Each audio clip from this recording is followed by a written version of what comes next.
अस्सलाम वालेकुम, मैं हूं दीन इम्तियाज़ और आप देख रहे हैं तख्ती ऑनलाइन। आप यहां मुझे लूडो खेलते हुए देख रहे हैं क्योंकि बचपन में मुझे लूडो खेलने का बहुत शौक था। मैं अपने बहन भाइयों के साथ हर रोज़ लूडो खेलता था, लेकिन लूडो के पीछे वाली गेम्स मुझे बहुत अच्छी लगती थी। उनमें चेस होती थी मुख्तलिफ किस्म की, और एक गेम को हम पंजाबी में बारह टैनी कहते थे। बारह टैनी में मैं मास्टर था और अमूमन ये गेम मैं अपने दोस्तों को हरा देता था। कुछ अरसे पहले मैंने टीवी पर देखा तो मुझे बिल्कुल वैसी ये गेम नजर आई। इस गेम का नाम है गो। ये बिल्कुल चेस की तरह की एक गेम है, और इसे खेलते हुए मैंने इनके चैंपियन को देखा जिनका नाम है ली सेडोल, जो कि इस वक्त दुनिया के चैंपियन हैं और उनसे ज्यादा ये गेम किसी को नहीं आती।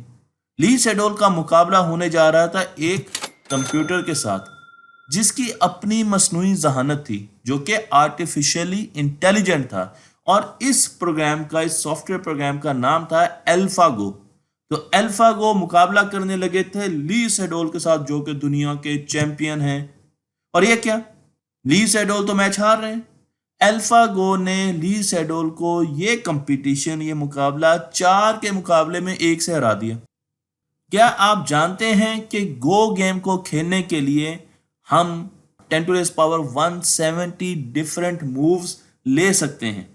मुख्तलिफ कम्बिनेशंस होते हैं, और ये कम्बिनेशंस इतने ज़्यादा हैं कि आपको समझाने के लिए मैंने यहाँ पर लिखा है कि हमारी ऑब्जर्वेबल यूनिवर्स में इस वक्त 10 टू रेस पावर 80 एटम्स मौजूद हैं।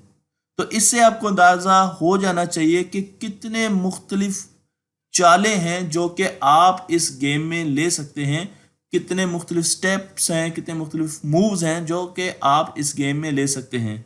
और ये तमाम स्टेप्स अल्फागो कंप्यूट कर रहा होता है, प्रोसेस कर रहा होता है, और वो देख रहा होता है, एंटिसिपेट कर रहा होता है, प्रिडिक्ट कर रहा होता है, अंदाज़ा लगा रहा होता है कि ली सेडोल अगली चाल क्या चलने वाले हैं।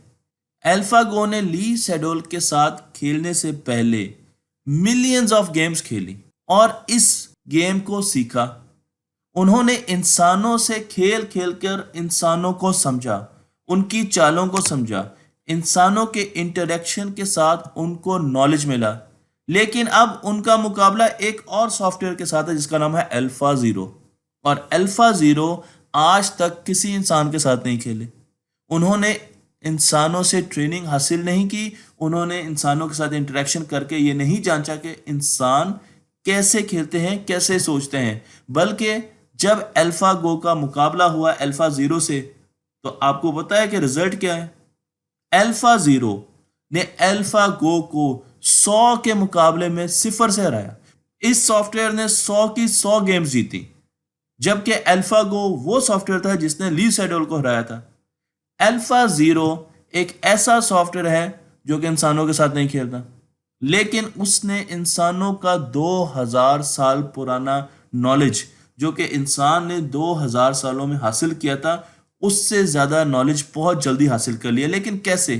तो मैं आपको ये बता दूं कि ये ऐसा सॉफ्टवेयर है जिसको डेटा की ज़रूरत नहीं है ट्रेनिंग के लिए। इसको ट्रेनिंग की ज़रूरत नहीं है, ये अपने साथ खेलता है। इसने अपने इंस्टेंस बनाकर अपने साथ ये गेम मिलियंस ऑफ टाइम्स खेली, और वो तमाम कॉम्बिनेशंस, चालें रीड की जो इंसान चल सकता है। ये वो पहला सॉफ्टवेयर है जो कि बगैर इंसानों की इंटरेक्शन से इंटेलिजेंस हासिल कर सकता है। और कितनी जल्दी इसने ये काम किया? सिर्फ 40 दिन में। 40 दिन में इसने वो नॉलेज हासिल कर लिया जो इंसान ने 2000 सालों की मुशक्कत के बाद हासिल किया था। तो आप इससे अंदाज़ा लगा सकते हैं कि सॉफ्टवेयर्स कितनी जल्दी चीज़ों को सीख सकते हैं। और आप ये भी अंदाज़ा लगा सकते हैं कि नॉन ह्यूमन, गैर इंसानी इंटेलिजेंस आहिस्ता आहिस्ता बढ़ रही है, और ये इतनी तेज़ी से बढ़ रही है कि हमारे कंट्रोल में इसको रखना बहुत मुश्किल होता जाएगा। मैं आपको यहाँ पर इंटेलिजेंस का ग्राफ दिखाता हूँ, तो आप देखें कि इस वक्त हम यहाँ पर हैं, लेकिन आगे मशीनों की इंटेलिजेंस बहुत तेज़ी से राइज होने वाली है। और अगर इस इंटेलिजेंस को हम कंट्रोल करने में नाकाम हुए, तो क्या ऐसा तो नहीं कि यही मशीनें हमारी आखिरी इजाद साबित हो? और अगर इन मशीनों ने ये समझना शुरू कर दिया कि इंसान उनके लिए थ्रेट हैं, तो क्या वो हमें ख़त्म करना शुरू तो नहीं कर देंगी मुस्तकबिल में?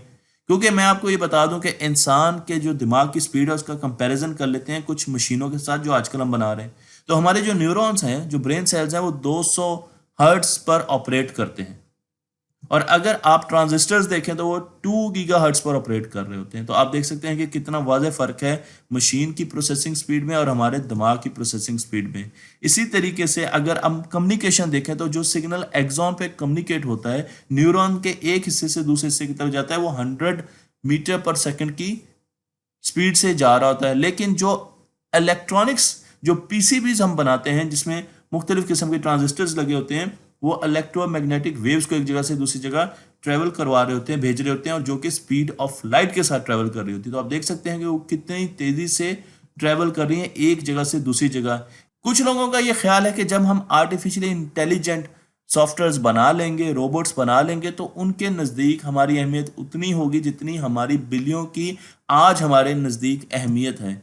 और अगर इन सॉफ्टवेयर्स ने ये समझना शुरू कर दिया कि इंसान उनके सर्वाइवल के लिए ख़तरा है, या उन्होंने अपना बहुत बड़ा नेटवर्क इस्टेब्लिश कर दिया थ्रू इंटरनेट, तो हो सकता है कि वो इंसान को ख़त्म करना शुरू कर दें, क्योंकि वो बहुत तेज़ी से तरक्की कर रहे हैं, वो तेज़ी से लर्निंग कर रहे हैं, जबकि इंसान का दिमाग बहुत आहिस्ता आहिस्ता इवॉल्व करता है।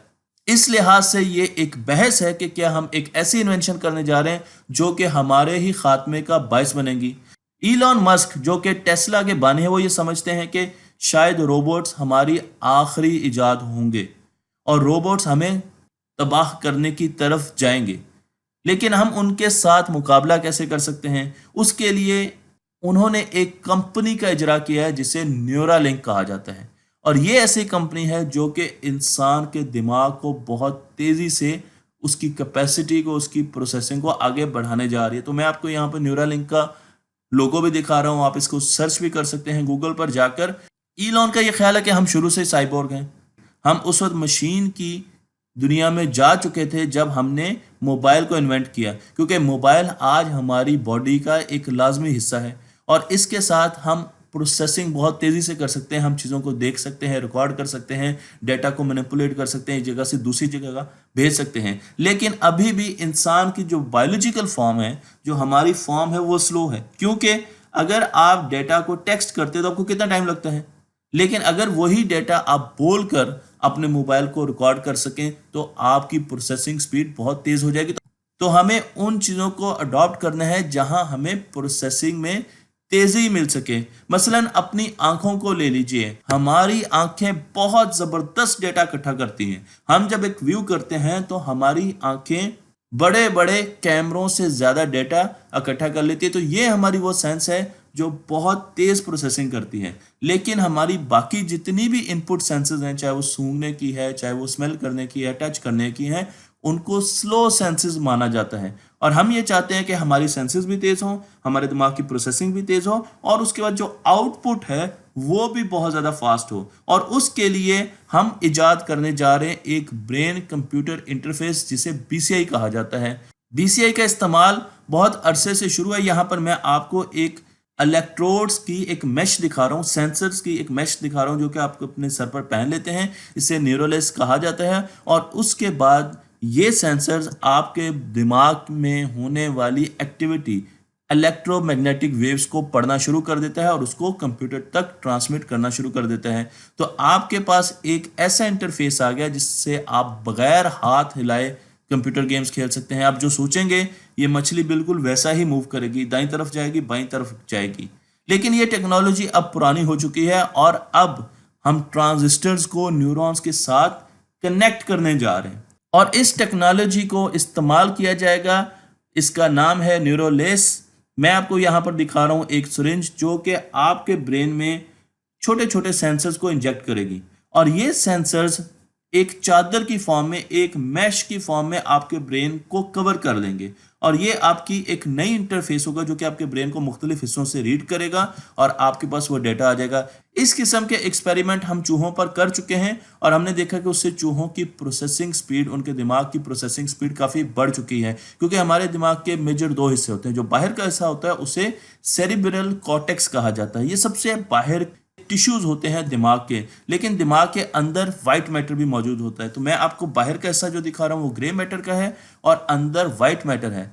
हमारे दिमाग का काम है कि वो प्रॉब्लम सॉल्व करता है, वो डेटा कलेक्ट करता है, अपनी सेंसेस के साथ उनको प्रोसेस करता है और उसके बाद वो तमाम इनपुट्स को जब वो प्रोसेस करता है तो फिर आउटपुट जनरेट करता है और उसे याद भी रखता है, तो उसकी स्टोरेज भी अपने जिम्मे ले लेता है। लेकिन अब हम दिमाग की एक तीसरी लेयर बनाने जा रहे हैं। हम दिमाग की तीसरी वाइट, ग्रे और उसके बाद हम उसकी डिजिटल लेयर बनाने जा रहे हैं ताकि हमारे दिमाग की प्रोसेसिंग स्पीड बढ़ जाए, यानी उसकी बैंडविड्थ बढ़ जाए। और उसके लिए हम एक चादर बिछाएंगे सेंसर्स की दिमाग के ऊपर। यहां पर मैं आपको न्यूरोलेस मैश दिखा रहा हूं। तो हमारे दिमाग के ऊपर इस किस्म की एक डिजिटल चादर बिछा दी जाएगी जो कि हमारे दिमाग के मुख्तलिफ हिस्सों को रीड करेगी, वहां से निकलने वाले सिग्नल्स को सेंस करेगी और फिर उसे वायरलेसली हमारे कंप्यूटर्स के साथ कनेक्ट कर देगी। तो हमारे दिमाग में हम चीजें अपलोड भी कर सकेंगे, डाटा डाउनलोड भी कर सकेंगे। अगर दो बंदों के पास न्यूरोलेस है तो वो डायरेक्टली कम्युनिकेट कर सकेंगे। वो सोचेंगे और पंखा चलना शुरू हो जाएगा, ट्यूबलाइट जल जाएगी। और इसके साथ साथ मैट्रिक्स मूवी में नियो ने हेलीकॉप्टर का सॉफ्टवेयर अपग्रेड किया था, डाउनलोड किया था अपने दिमाग में और उसे हेलीकॉप्टर चलाना आ गया था। इसी तरीके से मुस्तकबिल में इंसान अपनी स्किल्स को अपग्रेड करेगा, डाउनलोड करेगा अपने दिमाग में मुख्तलिफ किस्म के सॉफ्टवेयर्स को और उन्हें वो स्किल्स आ जाएंगी। टेस्ला के सरबराह इलॉन मस्क का ख्याल है कि हम अपने दिमाग की रिवर्स इंजीनियरिंग 2029 तक कर लेंगे, यानी हम दिमाग को समझ रहे हैं, उसको छोटे छोटे पीसेस में काट कर उसे स्टडी कर रहे हैं और 2029 तक हम दिमाग को मुकम्मल तौर पर स्टडी कर चुके होंगे। लेकिन 2045 में ऐसी चिप्स, ऐसी न्यूरोलेस टेक्नोलॉजी हर इंसान के पास होगी जिसे उसे सेल किया जाएगा इस बिना पर कि उसकी दिमाग की बीमारियां ठीक कर दी जाएंगी या उसकी प्रोसेसिंग तेज कर दी जाएगी या उसकी याददाश्त अच्छी कर दी जाएगी। लेकिन इसके डाउन साइड्स बहुत ज़्यादा हैं और इसे हैक करने का, मेमोरीज वॉश करने का और इसे हाईजैक करने के भी बहुत ज़्यादा चांसेस मौजूद हैं। तो मुझे उम्मीद है कि आपको ये वीडियो पसंद आई होगी और आप सोच में पड़ गए होंगे कि क्या आर्टिफिशियल इंटेलिजेंस का मुकाबला करने के लिए इंसानों को इवॉल्व होना पड़ेगा और उन्हें बायोलॉजिकल फॉर्म से टेक्नोलॉजी की फॉर्म हासिल करनी होगी। तख्ती ऑनलाइन को लाइक कीजिए, शेयर कीजिए और इस इल्म को दूसरों तक पहुंचा दीजिए।